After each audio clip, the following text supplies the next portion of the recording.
Alright, you guys asked about it. BabyBelt wiring. So, you need a couple things. You need a flathead screwdriver. Of course, you need the BabyBelt and whatever you're going to power it with. So, the first step is identifying all your motors and wires.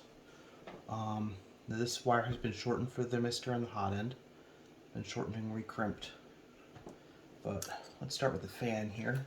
So I like to take the fan and route it through this hole here. And it plugs into fan 0. Right there. And then this is the extruder body. It's X, Y, Z, Z, E. So it plugs in here. This is the X-axis coming off the back right here. I'm going to stick it through this hole here and plug it in here. And this is the, sorry I got this wrong. Yeah. This is the Y-axis, I'm sorry. It's late here. This is the X-axis. X-axis plugs in the first connector spot there. And then we have the Z-axis, which plugs into one of the last remaining spots.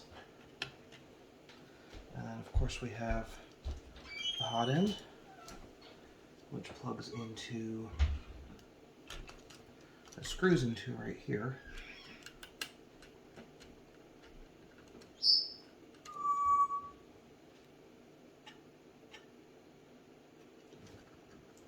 Right here.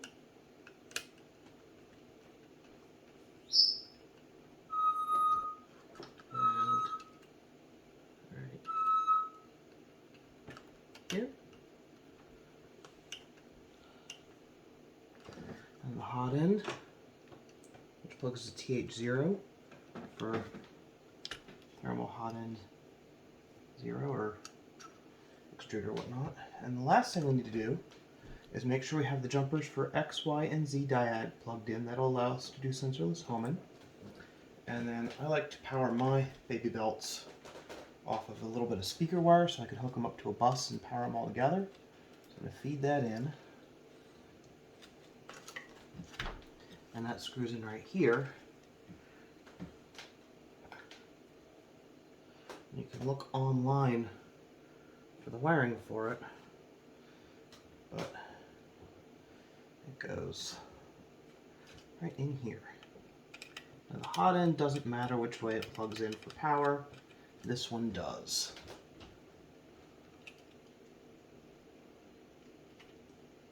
It goes in right there.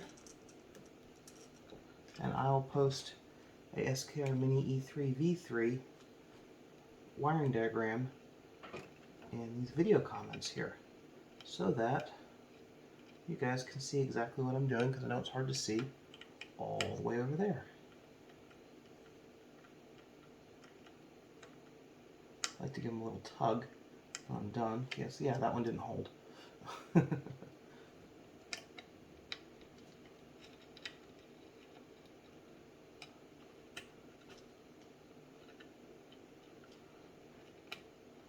So,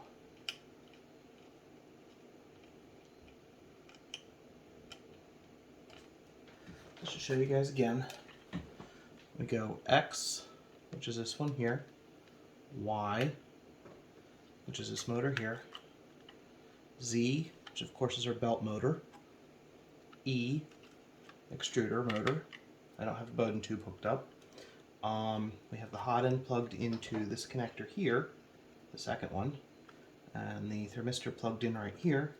Make sure we have our diag jumpers on and hook up our power. Make sure you get polarity correct on the power. Make sure your wires are not going to get sucked into your bed.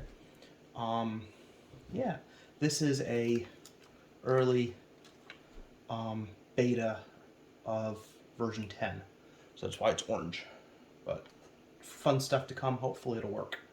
Anyways, hope this helps some people out. Hope you all have a great night.